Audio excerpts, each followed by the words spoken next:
president is, that right now is a time with so much turmoil and so much going on that the old presentation just wouldn't have worked.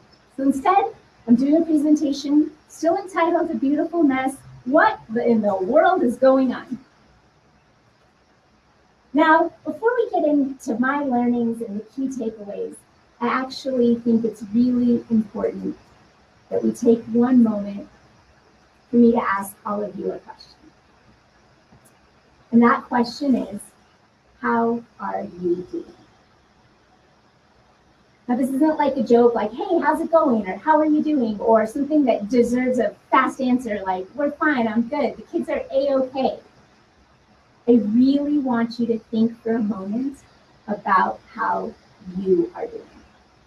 Not how your business is doing, not how your children are doing, not how your spouse, if you have one, or partner, or friends, or household is doing. I think as women, it's really important that we take a moment and ask ourselves how we are doing. So do that and take the time to think about your answer to that question. How are you doing? Let me tell you that if your answer is, I'm not feeling great or I'm not okay, that's okay. I think it's really important that we give ourselves permission right now to not be okay.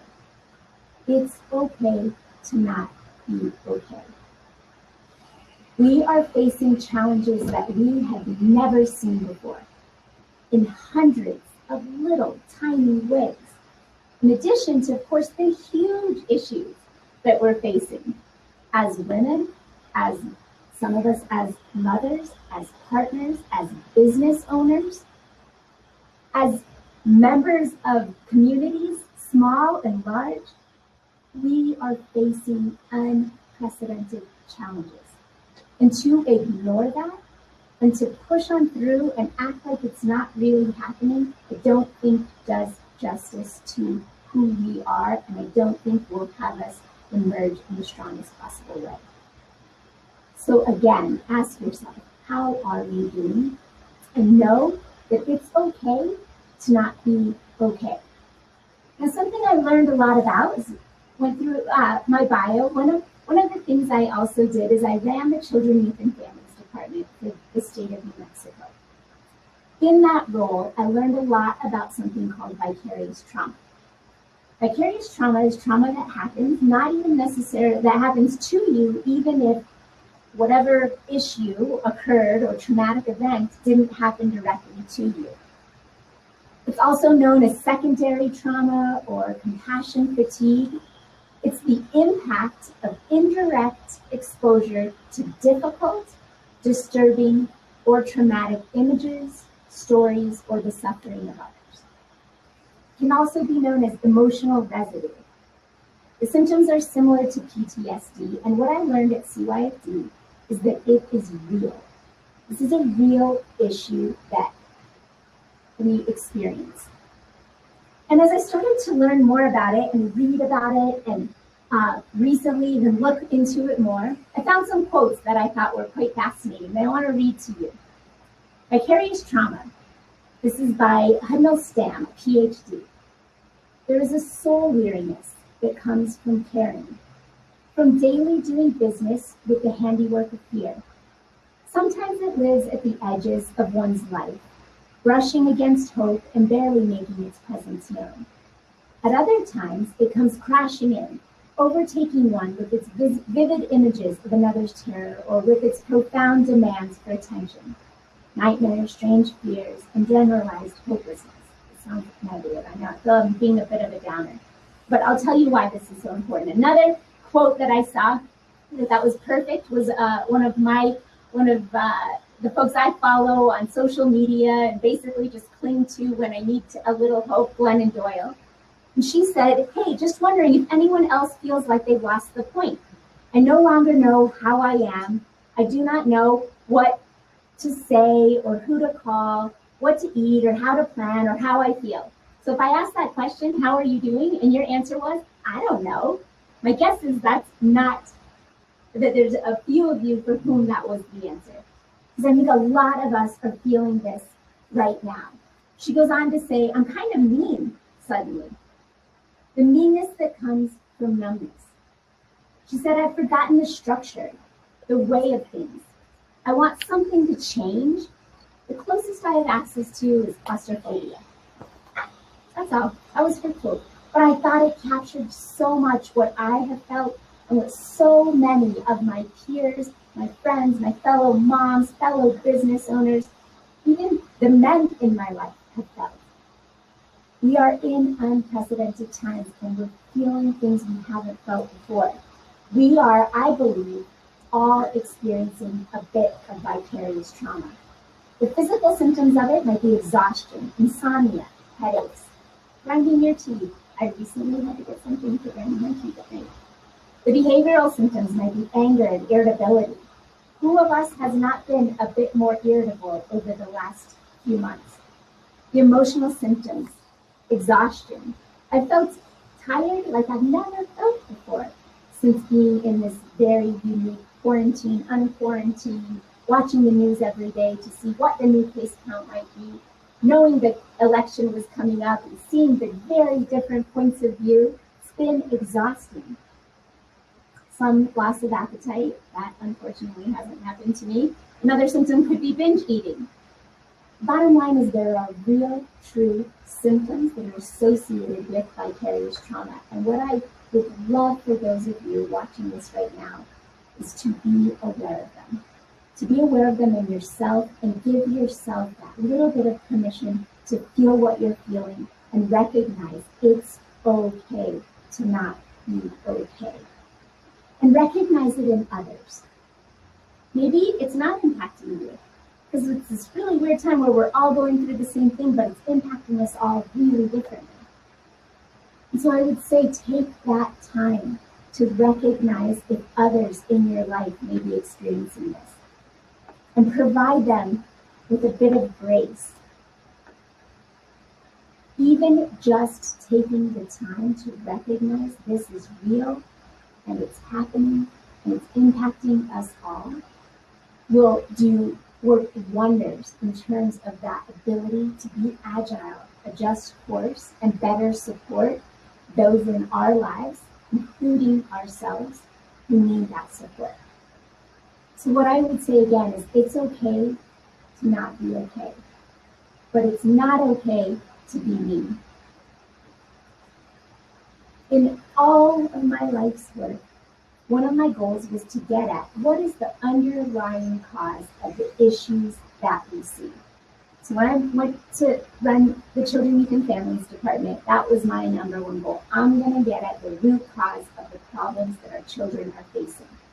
We're not going to just put Band-Aids on. We're going to dig deep and really understand the heart of what's happening. Now, I know lots of people know CYFD for the work that we do with protective services and abused and neglected children. The CYFD also runs all of the juvenile justice for the state. And we ran 3 facilities for incarcerated youth. So these are kids that they've committed crimes such that they ended up committed to a facility for their safety and the safety of others. Now, my favorite part of everything I did at CYFD was spending time at these facilities with these kids. Because the majority of these kids are at the heart of the deep end of the cycle of trauma that impacts all of us, unfortunately. Whether we're victims of crime or victims of some sort of abuse, it usually stems from this cycle of trauma. So again, I wanted to get at what is the root of the issues that our families, our kids, that we're facing. And the number one lesson I learned is at the heart of every issue is a desire for human connection. When we talk about drug issues, when we talk again about abuse, neglect, time and time again, what I found is at the heart of every issue is a desire for human connection. Now I'm talking about big issues, but this is at the heart of the small issues too. the issues, the loneliness that people feel, the sadness that people feel, the lack of motivation that people can feel. If you really step back and look at almost every problem that we face, I believe you will find that the heart of that issue is a desire for human connection. It's why at times we end up really fragmented, because we find a group that gives us human connection and we go all in with them.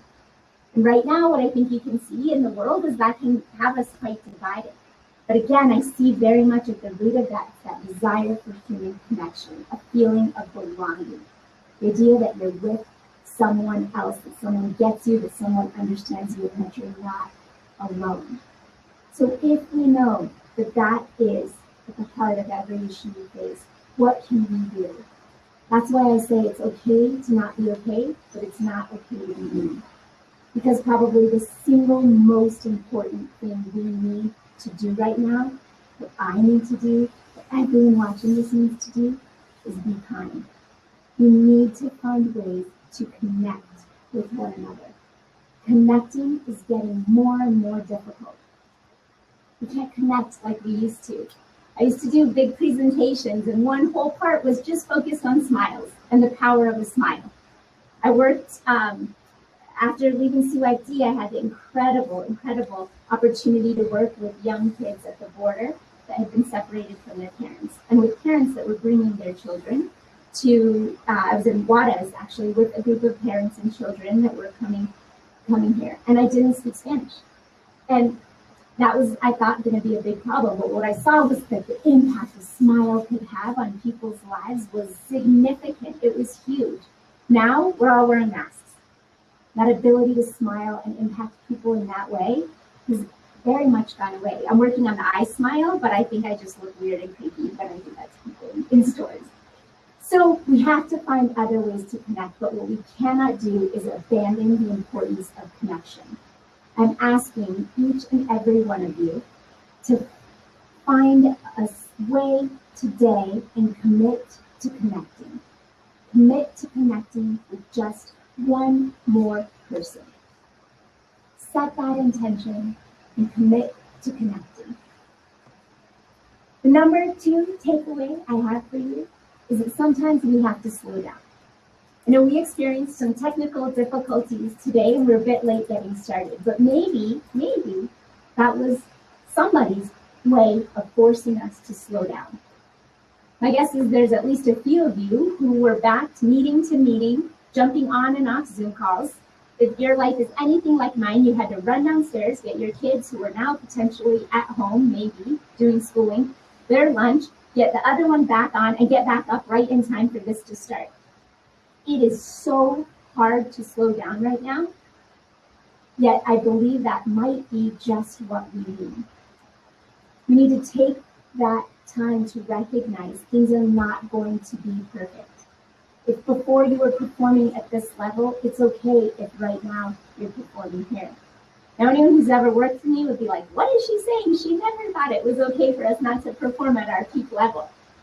And that's true. That's always been, I'm like, work hard, and if it's not working, work harder. But I really, again, think it's important that we take a moment to recognize how many things we're dealing with that we had never dealt with before and set our expectations accordingly. If you are a boss, I am begging you to do this for the people that work for you. Because it's better to have folks stay engaged throughout this than burn out completely. When I was at CYFD, and again, this isn't mine, someone else came up with it, but someone just told me, hey, just make sure if you fall forward. And I loved that. And there were so many days that I thought I cannot move forward, but I can certainly fall forward. So the idea is as long as you're moving in the right direction, keep going. But right now, it might look more like a fall.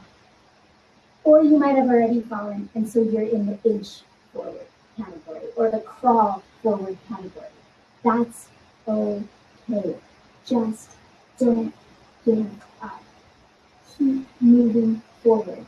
Inch by inch, little by little, we are going to get to better days and better times, and what you don't want to do is have stopped all progress in the meantime. So slow down, but don't give up. Keep moving forward. Now, forward's a weird thing because what does that actually even really mean?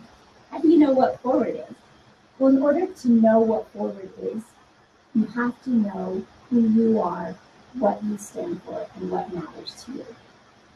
You have to have something that's anchoring you or that's directing you so that as you're lost and spinning and things are weird all around you, you can come back to those truths and know what forward is and what forward means.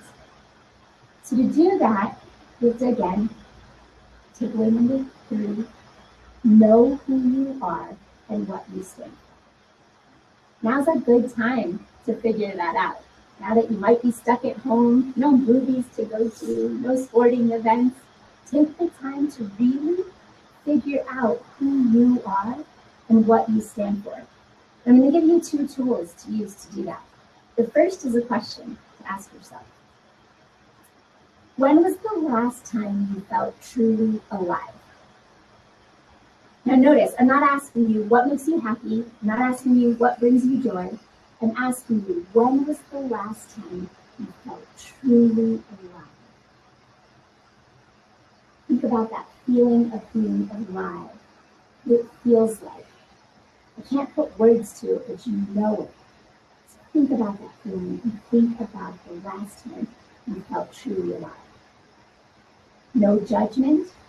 This isn't for anyone else's consumption. It's just for you to ask yourself that question and come up with the answer. Now, don't come up with the answer that you think you should come up with. Come up with the answer that is really true to you.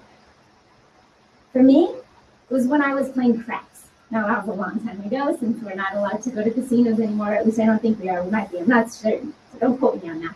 But I remember when I first asked myself that, and that was my answer, I thought, oh my gosh, I'm the worst human being ever. Like, looking around, all the other people are like, when I'm with my kids. And I'm like, oh, those little suckers suck life right out of me. How can it be when I'm playing craps? And this is why I say no judgment. There should be no judgment attached to this. But what there should be is some assessment then. So looking at what about that made me feel alive. And so I think about it, and I think, well, craps, I could with a lot of other people. So for me, it makes me feel alive to be surrounded by others who have the same mission. That's really important to me. I don't do well alone on my own. The other things, it's high risk, high reward. So I like things that are high risk, high reward. So again, that doesn't mean that I should now, my true north is becoming a gambler or going to casinos. It's not that, but it's saying I need to find things that keep me feeling alive by connecting me to others and ensuring that I'm working towards things with high rewards, even if they're high risk. So to me, that doesn't need to be you, but the idea is ask yourself, when was the last time you felt truly alive? And figure out what were some of those key characteristics that you can bring to your life now and move towards as we move forward. The next thing I would recommend you do is write down your operating principles. Now, a lot of people have these for their companies, and they're always about the same, like 5 words, like collaborate, innovate. I don't know what the other 4 or 5 words are. And that's awesome. That's great. And if you have them for your company, then you better live by them or you better change them. But I would recommend that in addition to having them for your company or your team, you have them for yourself. Write down the things that are important to you, the ways of behaving that you believe are right. Because when things are tough and when things are dark and when the world is spinning all around you, you need something to come back to make sure that you are inching forward, to make sure that you even know what forward means. So I'm going to give you mine. These are mine. They don't have to be yours, but if they're not yours, I recommend you come up with other ones. Mine are 1, be kind, respectful, and responsive. Doesn't mean be fake nice. It means find a way to genuinely be kind to others. Here's the thing, not just because of some altruistic purpose, but because this is what works. If we want this world to improve, we need more kindness. The second, know who you serve. I'm not getting religious here, actually, though for many of you that could be the answer. But with any challenge you're faced, quickly identify who the most important stakeholder is, and then do right by them. It's going to keep you from getting too distracted by all the other noises that exist out there. The third for me is create a culture of accountability and support. Always those two words, always together. Every time I have found myself in a bind, it's when I value either accountability without support or support without accountability. It doesn't work. Every one of you watching this right now is predisposed to one side or the other. You're either more comfortable holding people accountable or you're more comfortable providing people support. And that's okay. But recognizing, because to truly be effective, you have to find that balance. If you live in a world that's all accountability, no support, you're going to create a culture of fear. If, however, you live in a world that's all support and no accountability, you're going to create a culture of complacency. Both of those are equally as dangerous and equally as bad for an organization and for you as a person to do it. So find a balance between accountability and support. My fourth one is always speak truth. This one is hard. But this one has probably changed my life more than anything. This is saying when you're in a situation where you need to say something, don't start from a place of, what should I say? Start from a place of what is the truth. So as I started this today, I spoke truth. In the middle of the night, I knew the presentation I prepared didn't feel good to me. It didn't feel right. It didn't feel authentic. It didn't feel real. So I chose instead to say what felt most real and truthful to me in this moment. The attempt to connect with you in that way. At CYFD time and again, people told me, this is what you should say. This is what you need to say. And what instead we did is we chose to just say what was true. So I'd ask you again, when you find yourself in a tough situation, pause for a moment, put all the shoulds and woulds aside, and just ask yourself, what is the truest thing at this moment? What is really the truth? And then my final one is do the right thing for the right reasons. And I could go on about this, but I know we're getting close to out of time. Do the right thing is easy. Everyone can do what they want to do. They believe it's the right thing. The hard part is the for the right reasons part. This is where you have to lean deep into yourself. Because only you know the reason that you're doing something. And if you're doing something for the wrong reason, no matter how right the action might seem, it's not the right thing. Now, sometimes when I do this, people are like, yeah, I always do the right thing for the right reasons. So let me give you some examples of reasons we might do things that are not the right reasons. There are times that we want to do something for the vindictive reason. And again, you have to be honest. Be honest. We all like to say we don't, but if we're really honest, you will. Fine. There are times when you feel yourself taking an action that you're actually doing to get back at someone. We find ourselves doing something for the politically smart reason. Like, oh, I know if I do this, this is what will happen. Money. Sometimes we do things just because it's the best financial decision. Now, don't get me wrong. I understand the importance of finances and of money, but that's the only reason you're doing something. It's not going to be successful. So when you're about to take an action, dig deep and ask yourself, why? Why am I taking this action? And I promise, if you allow the right reason to be your guide, beautiful things will happen in your life. So those are my operating principles. And the final one I put at the bottom is even when you don't want to. Be kind even when you don't want to. Create a culture of accountability and support even when you don't want to. Sometimes it would be really, really, really easy to just be supportive and not hold people accountable. Can't do it. Even when you don't want to. Start from a place of truth. And of course, do the right things for the right reasons, even when doing something else might be easier. My fourth takeaway is that sound bites are simple, solutions are not. And I will be quick with this, but I would just think right now, as we all dive into this incredibly difficult time, I know for many people watching this, not knowing what's happening in our world politically, keep that in mind. Sound bites are simple, solutions are not. And I ask you to challenge certainty. If there's any issue that you believe you are 100% certain on, pretend for one moment you're wrong. What would the world look like if you're actually wrong about this? Take the time to do the exercise to just think that through.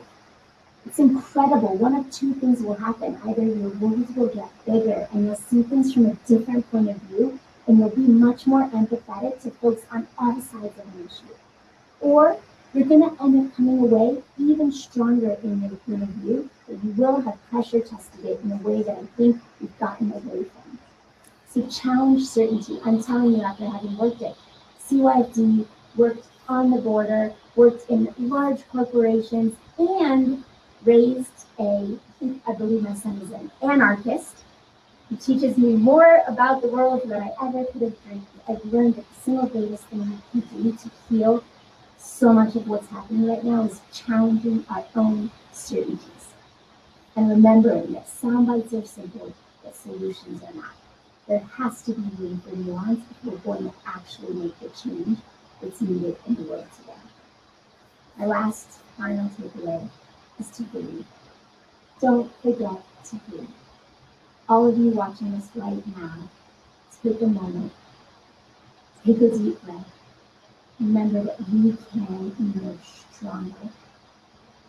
We can continue to be better, all of us, regardless of what happens with the election, regardless of what happens with the pandemic.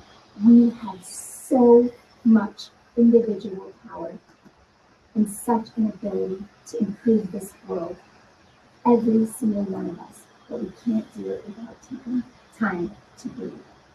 So thank you, and I believe, I'm not sure if we have time for questions or not, but it again was just absolutely wonderful to get to be here with you all. So I'm kind of here-ish with you all today, and I wish the very, very best for you through these difficult times. Thank you.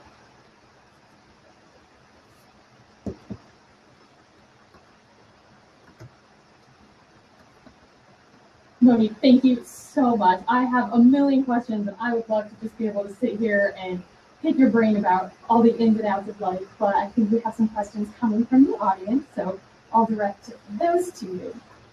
So what are some tips for setting reasonable expectations during these challenging times? Things are different. You're talking about adjusting from maybe performing here to here and understanding that things are different. What are your suggestions for creating some reasonable tips? So one of my favorite things is a 30, 60, 90-day plan. And so what you do is you know what needs to happen at work or in your life or whatever it is. Know what that goal is. Know that end goal. Write it down. Now build yourself, I call it 30, 60, 90 day, whatever it is, break it into 3 parts. The first things I need to get done are X. The second, which would be the first. Then what we're going to do in the next 30 days all the way through to the 90 days to get into my goals. So what I would say is write that down. 30, 60, 90-day plan. Now, cut it in half. Whatever you thought you could do in that 30 days, make that your 60.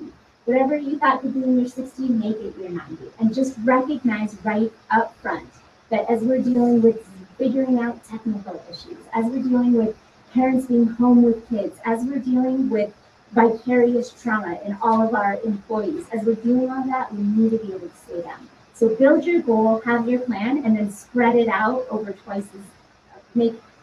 recognize it will take twice as long as it otherwise would. I think that's such a great way to understand it. I think that ties into the next question about work and home life balance. And I know that's always been a popular question, but especially right now when there maybe isn't that separation. So, when you were cabinet secretary, that's one of the hardest jobs in the state. How did you find time in that situation? And how are you finding that now? Do you have any tips for people where there might not be a balance between home and life right now because they're all sort of one and the same? It has been the most difficult time, I think, for our family. It was really difficult. When I was at CYT, that was difficult, but this is equally as difficult because there is no separation. And so here are some of the tips, some of the things that I think are helpful. One, I would say set up space in your house that is your quote-unquote office. Set up a space that is somewhat removed so that when you absolutely have to do work or get things done, you have a different space to go. The second thing I would say, and I can't believe I'm saying this, it's so not who I used to be, is lower your standards. Our standards for my kids right now are survival and love. I want them to feel loved, and I want them to survive this difficult time. If their schoolwork is not where it needs to be, we're going to take a breather on it. If there's a day that my little one is having a meltdown because he can't turn in a file on Google Classroom that's connected to Yahoo that's connected to Kahoot, something of that nature, then you know what? We're letting it go. Because at the end of the day, during this time, the most important thing is that you feel secure and loved as much as you can. So that's what we set our goals. We let even the teacher know, like, we're not all in this year, we're all in as much as we can be. I think, right, I think that's so important. And on that note, in talking about your children and understanding those traumas, can you talk a little bit more about the inherited trauma? Is that another word for adverse childhood experiences? So yeah, inherited trauma it's not another word for adverse childhood. I don't believe it's necessarily another word for ACEs or adverse childhood experiences. What ACEs are, it's the whole idea behind ACEs is that the trauma that occurs to us or happens to us when we're young, so when we're children, impacts us throughout our lives. And inherited trauma can be a bit of that, but it can also go even further back to say that the trauma that impacted our parents can still be impacting us today. And I mean, that's really, really important for folks to know. As I was thinking about this speech and just thinking about different things that I've learned, one of the most important things I've learned is that we're all human. That sounds like an opinion, but we're all human and we all have trauma in our lives, or we've all experienced trauma. And typically when you see people behaving in a way that you don't like, there's usually some sort of trauma at the heart of that behavior. And so what I love about ACEs or people talking about adverse childhood experiences is it starts to bring this to light in a way that might create more empathy and less judgment. Now, if you remember my accountability and support, it becomes really important for that, because what it's not saying is that people can never be held accountable because of what happened to them, but it does say you cannot hold them accountable without recognizing that we also need a lot of support. And if you think not just about immediate trauma, but childhood trauma and inherited trauma, we're talking about a lot of trauma that we need to be prepared to give people support in dealing with. And so when you're coming up with identifying those things that make you feel alive or important, what do you think those are for you? How and where do you find that time in the midst of a busy life? I know that kind of goes back to asking about balance, but how do you find the time to breathe, to ask how are you doing, and how do you identify what is important and makes you feel alive? I think one of the things I'm obsessed with right now is setting intentions, and it sounds so cheesy, but it's so important, which is just, I think the first thing is being intentional with regards to believing you need to do that. So I think that's step one, is just say, like, I actually need to do this. Then what I would say is if you take that little bit of time to do this, to figure out what makes me feel alive and how can I bring more of that into my world, you'll find creative ways to bring it into just what you do anyways. And then you're going to get more energy from it. So I think that's the other really important thing. So often I think instead of time being the limiting factor, energy is the limiting factor. So by spending the time to figure out what makes you feel alive, you're actually going to be able to come to things with more energy, and you'll find that you get more done, and that time no longer is necessarily the limiting factor. Right, and right now I feel like we either have an abundance of time, people are at home with maybe, things suspended, or there's no time left in the day. So I think that's a really great thing to touch on. So as we had mentioned, you were one of our first panelists for the original Women's Leadership Luncheon. So we may have asked this question before, but what do you think is the most important reason for your success in life? Oh, I don't even know that I have success in life, so give me a second on that. That was like a throw-off question. I have to say, and I was just saying, I'm going to make it through this without crying, but my father passed away a week ago, and my dad he moved to the United States from France at like the age of 18 by himself with a little suitcase. And I think that all of my success comes from what I learned from him. And he is the most amazing human on the entire planet, but he was this perfect balance of heart and mind. And like no other. I think there's so many people that are incredible when it comes to heart, and they're loving and they're caring and they're empathetic. But they don't have this amazing business brain that he had. And so I think my success comes from what I learned from him about working really hard and really, truly connecting with people and balancing heart and mind. If you do one without the other, you're never going to be as successful as you can be when you find that balance. So the next question is, speaking speaking of people that inspire you, so in addition to your dad, who do you think was the first woman that inspired you, and what lessons could you learn from her, and what lessons do you think other people can learn from you in that same regard? It's great. So one of my greatest female mentors is someone here in Santa Fe, Jennifer Kimball from Villa Fonda. And funny, interestingly enough, we were on the panel together maybe 5 years ago, and she taught me about the value of having female friends. And I've always been a tomboy my whole life, and when I was asked to speak at things like this in the past, I was like, it's not going to be about women, it's just going to be about leadership. Like, I don't believe that women leadership is different than other leadership. And I was very resistant to the idea that I'm different because I'm a woman. And what Jenny taught me is, one, that I need to have female friends, and two, that we get stronger when we support one another.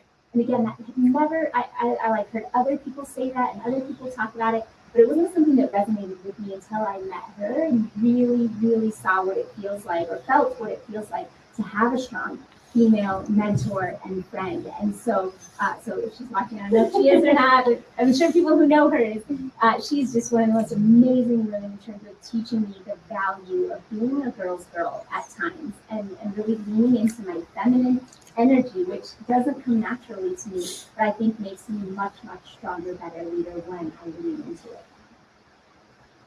No, I think that's such an important point. And, you know, this is the Women's Leadership Luncheon, but that comes with all parts of the community, all people supporting each other. And so I think you totally nailed it in saying that.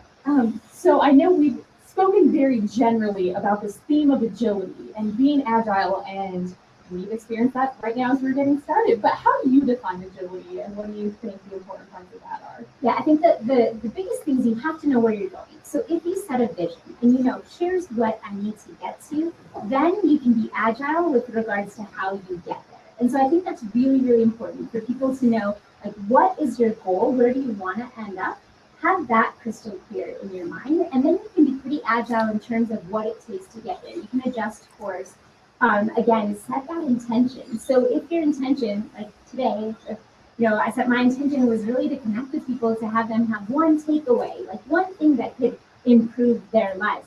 Then if we have technical difficulties, it doesn't push us off course. We know that we're just going to get back to this because that's what our intention is, that's what our goal is. So I think it's really focus on that, and then how you get there can continually move and evolve. But know where you're going. That's that same idea of continue to move forward. Move slow, inch forward, fall forward, whatever difficult word you want to put in front of forward, but keep going in that direction. And in order to know that, you have to find that direction. That's so great. Let's see, I think we have some more questions coming to us. Now, I can just keep asking you all the things I want to know, advice for my own life, but can you tell us about a time in your career where you were proactive rather than reactive?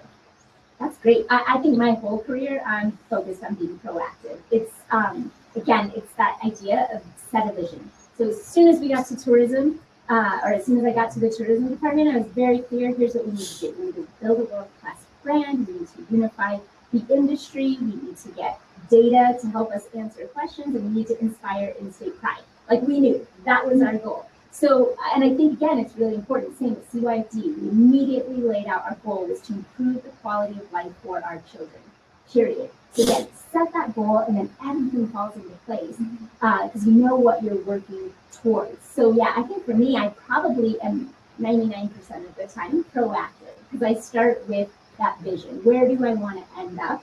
And then we figure out how to get there. No, that's so great. And speaking of your habits and your routines, what's something that you must do for yourself, for you, every single day? Is there anything that you have to do to make sure that you feel good going into life? That's a great question. I don't have a great answer for it. I will tell you the things that I have, not necessarily every day, but I think baths are really important. Go buy yourself fancy bath stuff, whatever it is. It's like, that is a game changer for me. This one's probably bad, but I'm going to be honest. Find a TV show that you love. That has been my savior. for this time when things got really rough, things are dark, things are difficult, find a little way that you can unplug. I know that's terrible. I should meditate instead of watch TV, but I love Yellowstone. I'm telling you, these are game changers for me. They were so great. So find something like that that you love. My kids make fun of me all the time for having whatever my latest obsession is. But I would say find them, because if it brings you joy and it can be like a 1 hour escape, it would be late at night, go for it. That TV show. Those are my survival techniques. That is so great. I think we're about out of time for questions, but is there any last parting words that you want to give with us? What, if you have, I know you've had your takeaways 1 through 5, but is there any last words you'd like to communicate to everybody listening right now? Yeah, I mean, again, I would just close on that idea of kindness.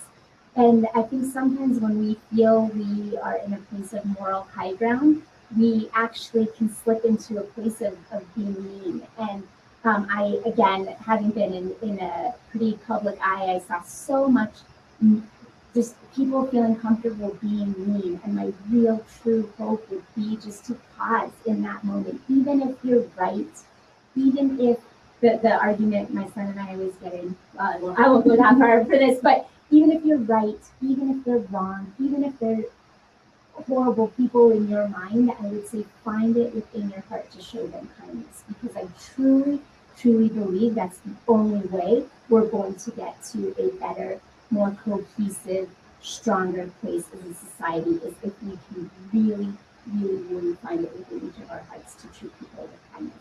Thank you. Wow, thank you so much. I can't tell you how much that's resonating with me personally, and I think with everybody right now, given just the circumstances of the world we live in right now. So thank you so much for that.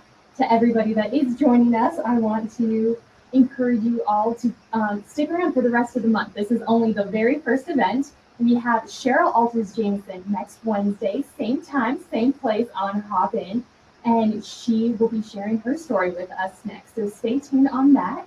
Following, we have an event on the 18th, and of course the Women's Leadership Luncheon on the 19th. So you can contact the Santa Fe Chamber of Commerce for details on that. Now I encourage you to go check out the rest of the event. We have speed networking available right now. So the idea is that you will be randomly generated and able to video chat with another participant that is online. It sounds a little intimidating, but it is so much fun. Part of the Women's Leadership Luncheon has always been giving people the opportunity to connect. And so we feel like this is a really great way to do that. Maybe you see an old friend, maybe you meet somebody new, and you have the opportunity to meet some new people here at the end of this event. So with that, we're going to sign off, but we would love to thank you all so much for your time, for your patience, and we'll see you next week.